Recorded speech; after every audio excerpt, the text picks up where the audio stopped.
I got together with this drummer, and we would play at the school assemblies, and I didn't know what I was doing. And so I did that. I was a terrible student as far as my teachers thought. I was kind of a wild guy. So then my friend said, I want to play at a house party. And so I played at the house party, and I was about 12. They served us booze, and so I said, this is what I want to do.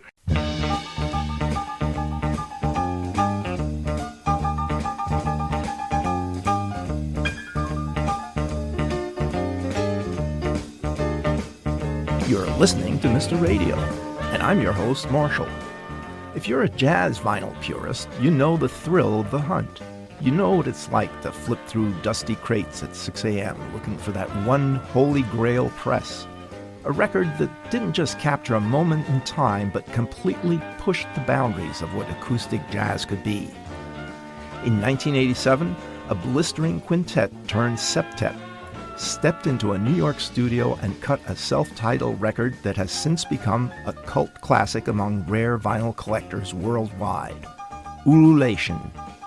Driven by the fierce compositions of baritone saxophonist John Lee Krasnow and anchored by the explosive trumpet of Art Blakey's own Valery Ponomarev, this album unleashed a massive four-horn wall of sound.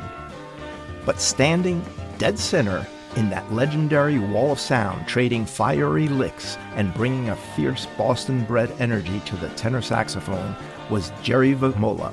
I grew up in an era when, if you got together with people, they would play instruments and stuff like that. And, kids in the neighborhood would do talent shows and stuff like that. So just like backyard talent shows. I don't even know if I played an instrument. I probably sang or something. I was probably about 4 or 5 or something. Was the saxophone your first instrument? What was your first instrument? I started on clarinet. My parents used to watch the Lawrence Welk show, and so Pete Fountain was on there. He was a big influence. And then when it came time for lessons, the kid next door played guitar, and a Hawaiian steel guitar, and I wanted to play that. My father said, no, you're going to play the clarinet. So I said, okay, I didn't care. So were you a fan of Pete Fountain's Dixieland style music? Yeah, I was a fan of that, yeah. Fountain. And rock at the time, What kind of rock did you like? Well, but back in those days, it was like, you got to remember, this is like the 50s, 58, 50s. So, I liked R&B. James Brown, Bobby Lou Bland, those kind of things. Temptations. Did you have a record player, or were you listening to the radio? No, record player. What was the first record you ever recall listening to? It was called, I think it was called something like, it was Buddy DeFranco, Odessa or something like that. I remember I hated it. I gave it to my friend. And then about a year later, I said, let me check that out again. And I got it back from him, and I listened to it. And then I got into more of the jazz thing. And then I kind of got records by Jerry Mulligan and those kind of things. I didn't know what to buy. In those days, I could go in the record store and hang out all day long and play records. I don't know if they had that here in the East Coast. But no, they would have little booths, or you could put headphones on and listen to your records. Yeah, but in the town I lived, I could do it all day long, if I wanted to. Were you self-taught, or did you take classes? How did you learn? Oh, this is interesting. Well, I first started with a guy named Don Walton. I think his name was Walton. He was a trombone guy. My father got him for me, and I was a terrible student. And then when I was about 13, I started studying with Matt Schoen, and he was a big influence. And Matt Schoen is the father of Neil Schoen, the guitar player with Journey. Actually, I used to give Neil oboe lessons when I was about 19 or something. He was about 14, I guess. But then he wanted to play guitar. Oboe is probably up there in difficulty, isn't it? Yeah, I would say everything's difficult, but it's one of the hard ones. Yeah. It's been voted as the hardest, but... To show my ignorance, until I started researching for this, I didn't realize that a saxophone was a woodwind. I always thought, it's brass. It's got to be a brass instrument. Well, they called it woodwind because it had a reed, and the reed made it a woodwind. I don't think there was ever any wood to sax. What made you decide to change to the saxophone? Or I understand you play both saxophone and clarinet. Yeah, I play all the woodwinds except for the bassoon. And why not the bassoon? Just too late in life, and it's just I'm so involved in the saxophone and the oboe. I just don't. Because I play with the symphony orchestra here in Boston, the community orchestra. And it's a good orchestra. The music's very difficult, so all my practice time is to those two instruments. So the clarinet's kind of on the backside also. How do you switch from playing for a symphony orchestra to playing for jazz? Is that a difficult switch? Because I played jazz first, I was pretty, such a novice. It just happened. It was a fluke. I was doing a show, and there was an oboe part, and I had played oboe in college. I had stopped for like 25 years. And I said, oh, let me try the part on oboe. I still had the oboe, and I played it. And this lady, about 2 months after I started practicing it, she called me up and says, can you come and play first oboe in the Weymouth Symphony? And I said, lady, look, I've only been playing for 2 months. And she goes, well, it can't be that bad. So she said, it's just Christmas music. So I said, okay, I'll do it. So I went down and did it. It was really easy. So I did it, and afterwards just came up to me and she said, it sounded pretty good. Would you like to play second oboe in the Quincy Symphony? And so I said, yeah, sure, because, I thought it was going to be easy, like the job that I did, the Christmas concert. But when I got there, these guys were like, one step from the symphony. And I was like really terrible. They never got rid of me. So I've been there like 30 years, still learning. And do you find it difficult to switch to jazz? I mean, what's the mindset? Yeah, because what happens is, I'm more of, because of jazz, I have a jazz dialect, and it's kind of like I swing my 8 notes a lot of the times, even though I don't know. It's like a person that has a southern drawl and they don't realize it. So I won't realize it until they say, hey, you're swinging your 8s, I got to play it more straight. I thought, oh, okay, I have to start being aware of my 8 notes. Whereas if a classical person played jazz, I would have to say, oh, you're playing the 8s too strong, too straight. You need to swing a little bit more. The difference between a jazz 8 and a straight 8 is jazz 8, the first note is a little longer than the second note. So it's like da-da, whereas classical music should be da-da.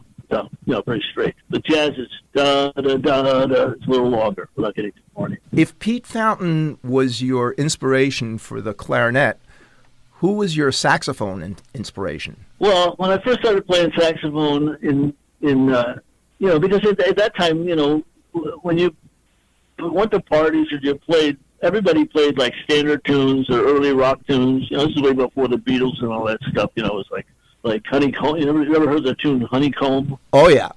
Yeah. But there was those kind of tunes, it was, early rock. And so, I used to play, I got together with this drummer, and we would play at the school assemblies, and I didn't know what I was doing. And so I did that. I was a terrible student as far as my teachers thought. I was kind of a wild guy. So then my friend said, I want to play at a house party. And so I played at the house party, and I was about 12. They served us booze, and so I said, this is what I want to do. Did you read music, or you? Yeah, I kind of. I'm a little dyslexic, but I'm not the greatest reader, but I can read. Being dyslexic kind of fits into playing jazz, doesn't it? I don't know. I guess maybe that's why. Sort of help you with. I just wanted to improvise everything. That's why my band teachers would get crazy with me. They have marching band, and I would just make up my own stuff. You do a lot of improvisation with jazz? Oh yeah. When I lived in New York, basically that's all I did. I went to jam sessions, and then I went out. I got a friend of mine was on Buddy Rich's band, and he was leaving, and he recommended me to go, and I had never done anything like that before. That was a traumatic experience, but I lasted on the band. Buddy seemed to like me, and so I did that I did it for 2 months, and then I left. I had to take care of some business. And then I went on again for another 4 months on that band. Usually everything I got was through friends. And then my best friend was working with Jack McDuff, the organist. And that's Jeff Hittman. He was working with Jack McDuff, and so he got me with Jack McDuff, and we did that for about two months. Musically it was great, but the other part of it was pretty out.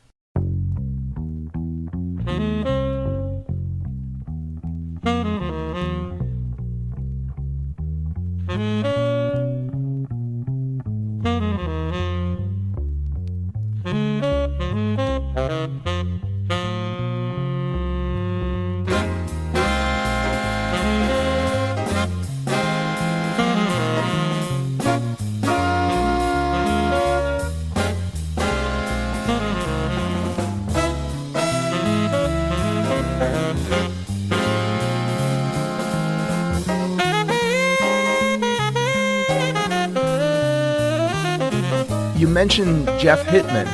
I believe he was also in the Ululation band, was he not? Right. Yeah, Well, it was. Yeah, I guess you'd say it was, I don't know. It wasn't really a band. It was a recording. because I've been trying to get in touch with all the musicians, and do you know if Jeff Hittman is still... Oh, no, he passed away in '95. You mentioned Buddy Rich. What was it like playing in that band? Very intense. Well, first of all, he was like crazy almost. I mean, we were in the Army. You know what a drill sergeant's like? Yeah, he's like a drill sergeant. He would flip out on the band and fire us every other night. We'd get fired. So we got 2 weeks' notice, and he'd get crazy. But he just wanted the band to sound good, and so it was great for me. I mean, it's just got me on my toes. I had to learn the music, and it's something I had never done before. I didn't even know what it was about. I mean, I heard the name Buddy Rich, but I had no idea how intense it was. And then we traveled all over the world. He would fire you and then rehire you the next day? He'd fire the whole band. And then rehire them? And then rehire us, yeah, the next day. That must have been pretty nerve-wracking.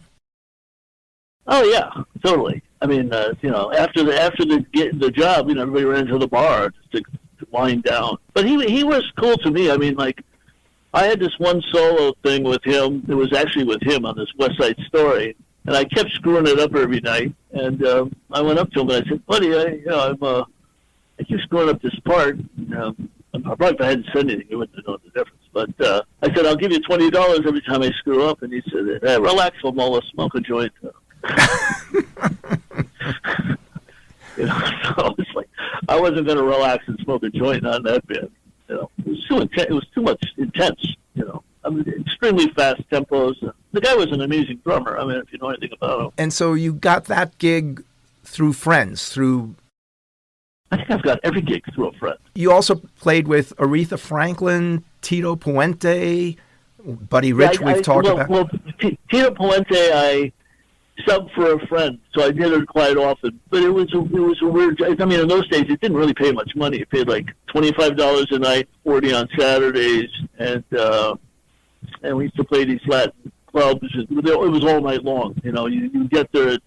You'd say the job starts at 12 and it's 2 sets, but you do the first set at 12 and the second one's at 6 in the morning. So these people would dance all night long. And then they'd have other bands there also. So it was rough, but I did that for a while. I subbed for this guy, Ed Palermo, who's writes music and plays saxophone. And it was an experience. And then, what was the other question? Well, Aretha Franklin. Yeah. That all came about when I moved to Boston. A friend of mine hooked me up with some of the contractors in Boston. So every summer, well, not only every summer, but a lot of the jobs came in town. I got called to be the backup guy. I didn't go on the road with them. When they came into town, I was a backup. What kind of energy was there on the stage when you were playing with these people? It depends on who it was. Aretha Franklin, it was great energy. It depends on the sound guy. Sometimes these sound people are so loud that they ruin it. But I did a couple with Aretha that were really, sounded really, because she sounded really good. The band sounded good. I would say the most musical guy that I worked with was Johnny Mathis. In what way? He'd have violins, strings, and he was just a tremendous singer. I mean, his ears, I think he had perfect pitch or something. He could hear anything. And he just knew how to sing a song. He wasn't like a lightweight. Definitely a great singer. And I just worked with him up to this last year, and then he retired because he's like almost 90 or something. Do you ever have to play the sax and the clarinet at the same gig? Oh, I had to play. I played oboe with. I would play like saxophone, clarinet, flute, and oboe. And then on Johnny Mathis, you have a lot of oboe solos. So very high pressure chair. It's the highest pressure chair. That and the French horn, because I don't know if you think about anything about the French horn, but it easily cracks notes. And if you crack a note in those kind of jobs, you'll never hire you again. So. The only instrument that I ever took classes for in junior high school was the flute, and I was the only guy in the class, and I decided I'm not going to do the flute. And then later on, when I got older, I saw a jazz flautist, and I realized this was a guy. I should have kept on going with the flute, but I think it's too late.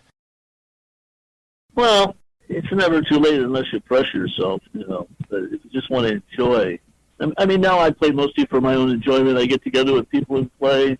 I'm not into. I don't do the Facebook promoting myself with gigs, concerts. People still call me to do, weird gigs. I would say weird gigs. They call them GB, just general business, like a wedding or at a restaurant or something like that. Most of those are like backing up a Frank Sinatra singer or something like that. In addition to doing gigs, you're also a dedicated private instructor in Lexington and Concord. What's the most common fundamental mistake you see young woodwind players make when they're trying to learn jazz improvisation? Well, most of my kids are like in the 4th grade, 5th grade, 6th grade. Not too many of them are jazz. Let's see, in Lexington now is mostly Asians. I get some occasionally. It's mostly just getting kids wanting to play, period.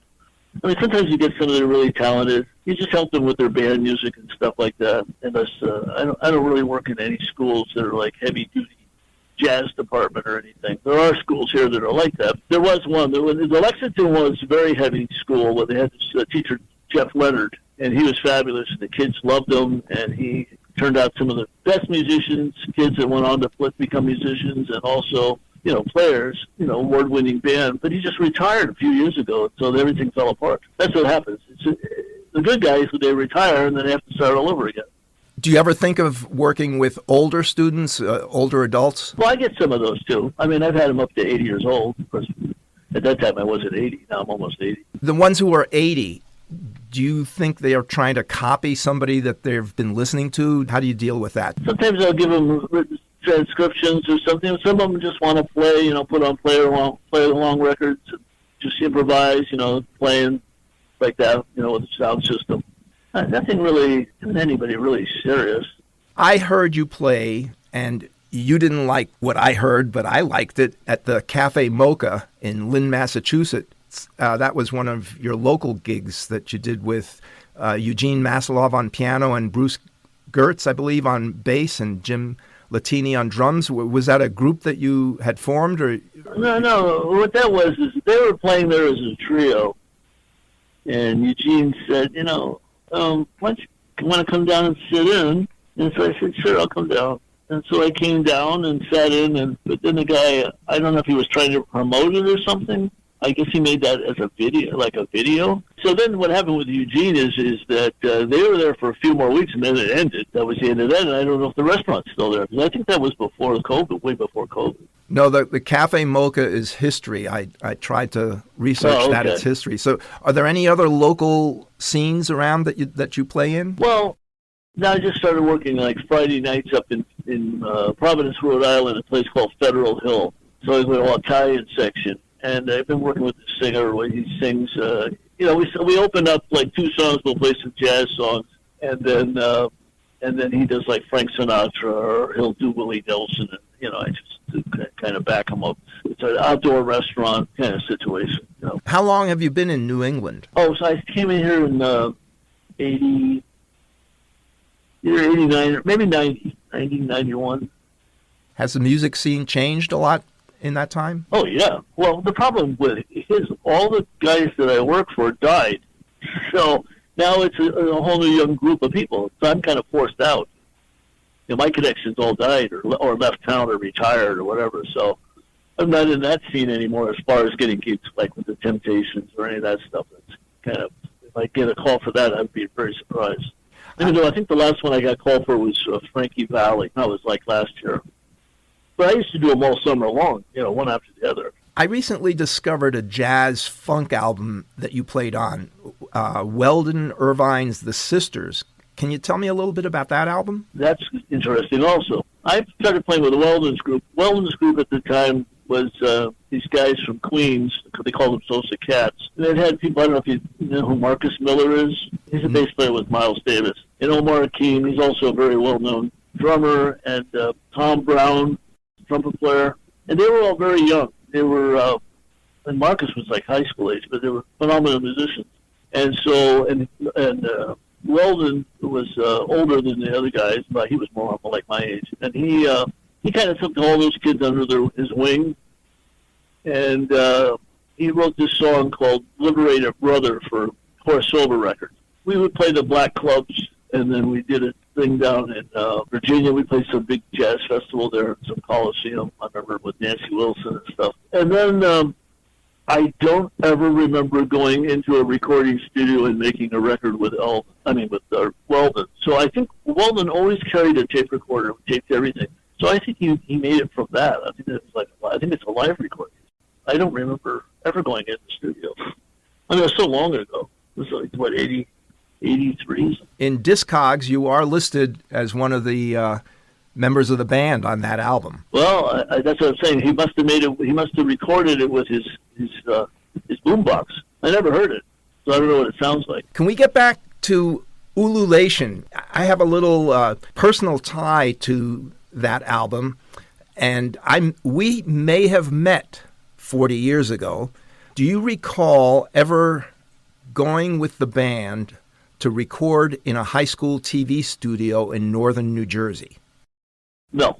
That must have been the second record. No, first record. Anyway, if you were there, I was there too. So you sure it was the first record? Yep. I know we recorded in New York, and it was down near the Village. I remember they freshly painted the place, so we were all choking on fresh paint. How did you get involved with that group? Oh, well, I had a studio in New York at Charles Colin, where originally I went there to rent to practice, and then it's kind of like, I got to know people there, and so I kind of started renting a studio. It was my studio, full time. It was cheap, and other musicians would come in there and rent studios, and John Krasnow would come in, and he rented a studio, and he was next to me. His room was next to mine. So we got to know each other pretty well, and so then he said he was going to do this record, and he asked me if I would do it with him. And I said, yeah, and then I guess I got Jeff on it, because I don't think he knew Jeff. I don't know if Jeff helped him to get Valery and, what's the girl's name? Janice Friedman. I don't know if Jeff got her, because Jeff knew a lot of people because he was from New York, So so that's how we got Valery, and I knew Valery, but I didn't get Valery. I think either John got him or, and then the bass player was a friend of John's from Vermont or Maine, something like that. I don't even remember his name. Is his name on there? Will Patton.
So who have you interviewed so far? Eric Galetz. Eric Galetz was also part of the Charles Colin Studios, and so played trombone, piano, and I think he was writing jingles at that time. Taro and Jeff were friends, and I met Taro through Jeff, and they had a loft together, and we used to go down there and play right down by the World Trade Center, about a block away. And we played there for quite a few years. And then Jeff started going to Key West and hanging out down there. And I think Taro went down there too. I'm not sure, but I kind of lost contact with Taro. And Jeff and I had been going to Japan, playing in Japan, touring in Japan, and then I got Jeff on it. He wanted to do it, so we went together, and that was crazy. And Jeff kind of got he had asthma, and he kept forgetting to take his medicine, so that's how he passed away. He forgot to take his medicine and had an asthma attack. When you were playing in Japan, were you playing with was it Yoshitaka Umesato, who was the drummer? I don't even remember what his name was. We didn't get along. No, Uematsu. He was the drummer. No, not Taro. You're not talking about Taro. I was talking about. I was talking about Valery Ponomarev, the Russian trumpet guy. Oh, Valery. No, I never went to Japan with him. No, but not with the drummer either.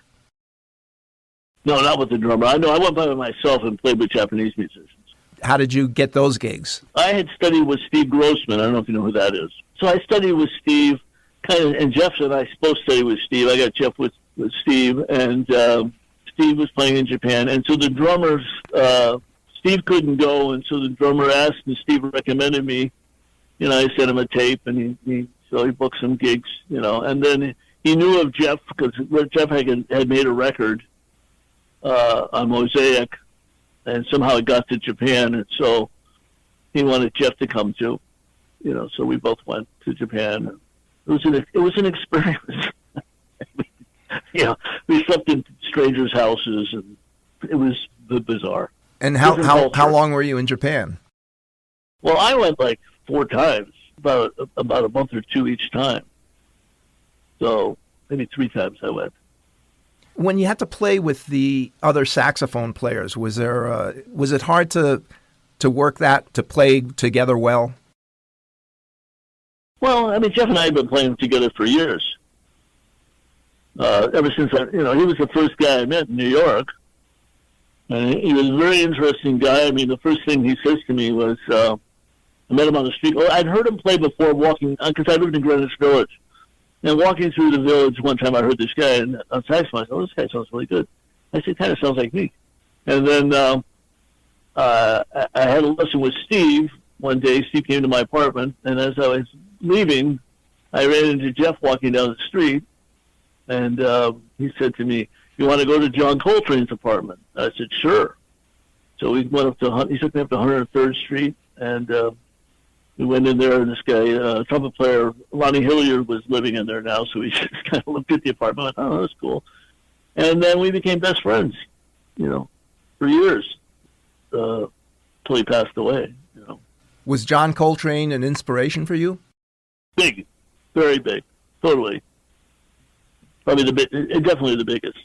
In what way? You know, I learned a lot of his solos and transcribed a lot of his solos and tried to copy his sound. I mean, most saxophone players, you know, were influenced by Coltrane. But then I also had other people like Gene Ammons and Sonny Stitt. I mean, I got a chance to play with Sonny Stitt quite a few times, and he was super nice to me, and he's I just idolized the guy. He's such a great saxophone player, you know. I mean, those guys in that era was something else. They were just the Babe Ruths of their of the music, you know, just amazing talents, you know, just to be able to be in their presence and listen to them play or play along with them or have them give you pointers and stuff like that. It was really great. Do you have anything on your bucket list that you'd like to do? No. I'm kind of gotten to the point now is, you know, the young players today, they're on Facebook and they promote themselves. And when I grew up, it was kind of like, if somebody liked you, they hired you.